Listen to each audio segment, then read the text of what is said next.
Hi, it's Pat Campbell here on the Canadian prairies, and I come and talk, show here on this channel about caregiver stress and how we as caregivers and people living with high levels of stress can get control over chaos and over chaos in one area of our lives, and also the kind of control that results in the very happy side benefit of losing inches, having more energy, sleeping better at night, better digestion, all those kind of things. And I'm here walking beside a wheat field, and I want to show you something. I thought I could turn my camera around, but let me just take my glasses off and see if I can see the directional thing. It's a little hard with the sun. I am not seeing the directional thing on the camera, so I'll just actually turn the camera around for you. Let me do this, and hopefully you can see this.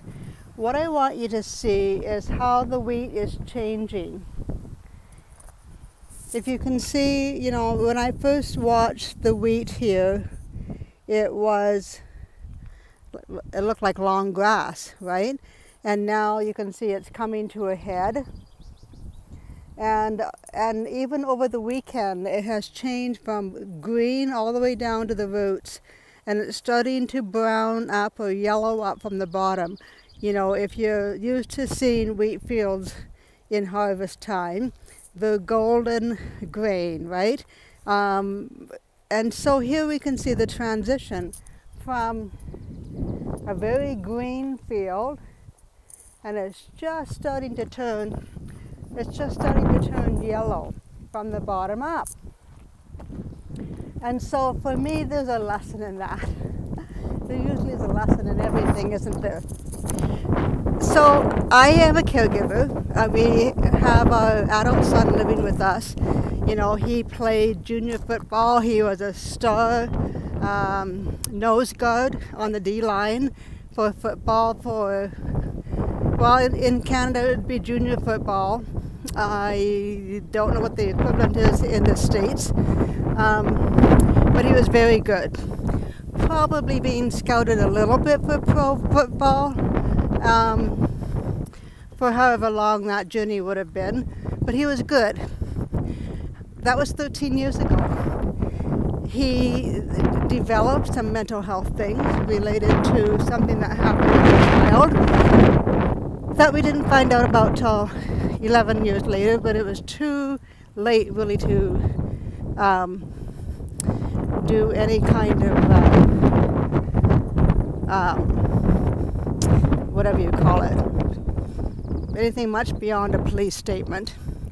Anyway, and so we've been living with the consequences of that, and he is with us. Now he is a very intelligent, creative, gentle, kind, intuitive young man, but at the same time he is dependent on staying home with mom and dad at the moment. Who knows how long that will be. And it wasn't always this easy. There were times when it was not easy at all.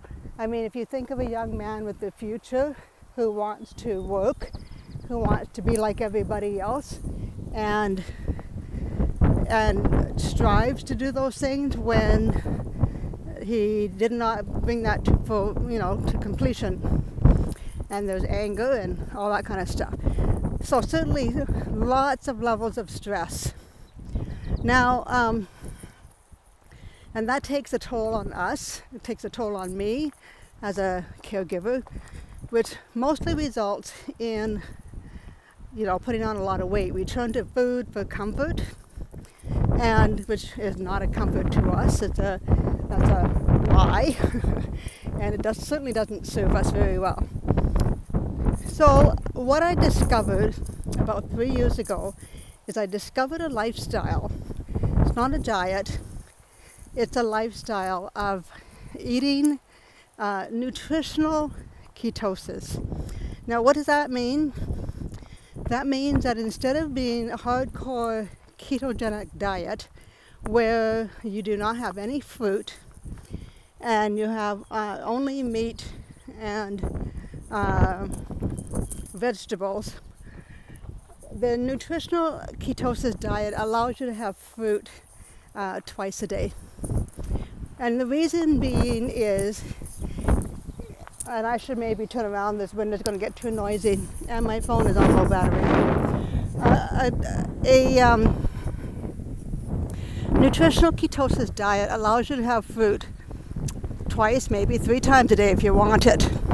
But the reason for doing that is so that we do not get into the hazard of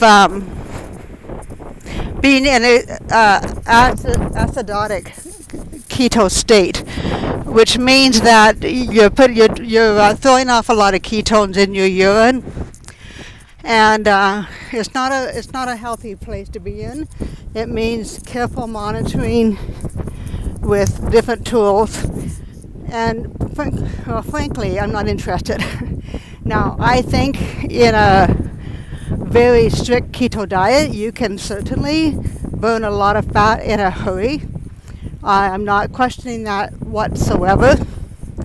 However, I don't think it's sustainable, and I think there are consequences for getting to perhaps your goal size and then changing up what you're eating and all of a sudden ballooning back to where you started and beyond. So 3 years ago I found this lifestyle that does include supplements. I've heard programs that talk about, fat loss with no diet, no supplements, and no exercise.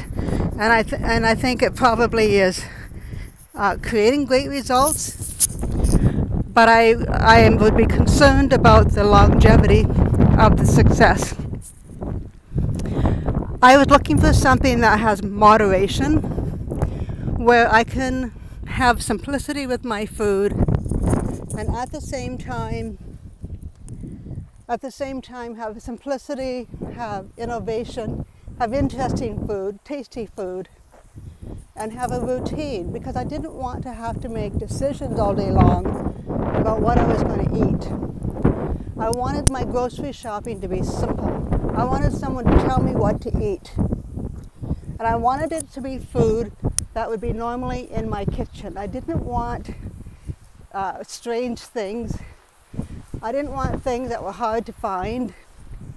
And I wanted to have food that I could eat day in and day out if I chose to.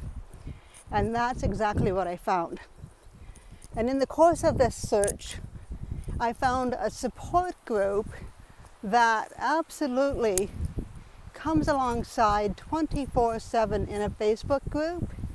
It comes alongside with live support calls twice a week that you can call into, that are free, that you can either listen to someone else's questions and stories, or you can ask your own. And that is ongoing.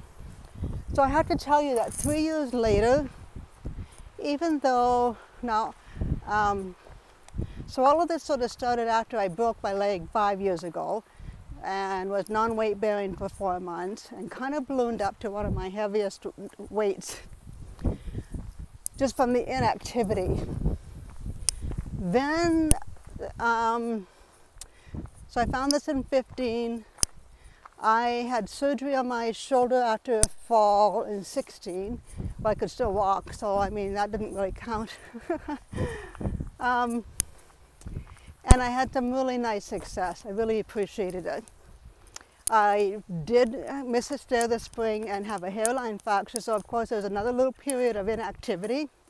But the beautiful part of it is I didn't balloon up to this big house. Now I'm not exactly at my lowest point in terms of weight, but you know what? I have hope. I have hope that I can keep all of this under control. I know exactly what to do to drop these few pounds. I have found the way. Now my physiotherapist was very nice this morning to tell me that, oh, well, it's a new muscle you're building in the gym. And so I'll take that. Anyway, what I want to say, For my friends who are living with a high level of stress, for my caregiver friends who are seeking a new level of health, mobility, digestion health, sleep health, even mood fits into that, because if you can do all these other things better, you're a happier person. If you're interested in those kind of things and you want some simplicity and you want someone to come alongside you to be your coach and support, I really encourage you to, first of all, and I should have invited you early to do this, to subscribe to this channel. Hit that red button and subscribe. And I'm going to put a link in the description for my Facebook page called Eat to Be Lean. And you will find some more video there, some more tips and ideas, about what we're doing, and private message me if you want to, if you've got some questions about what we're talking about here. So anyway, I want to encourage you that there is hope, that even though our lives seem so much beyond our control because of things outside of us that we don't have a whole lot of control over, we can get control of this one area of our lives and have less chaos. We can have a sense of, this belongs to me. The choices that I make are mine to make and I own them. I can have the happy result of my own personal health improving, or I can have the consequence of, you know, falling off the wagon, but jumping back on at the next meal. It's such a journey of hope. So anyway, thank you for joining me here today. I do believe we have a nasty storm brewing here, so I'm going to shut this down for now, but I will talk to you again. So make sure you subscribe down below, follow the links in my description, and we will see you again. Bye-bye for now.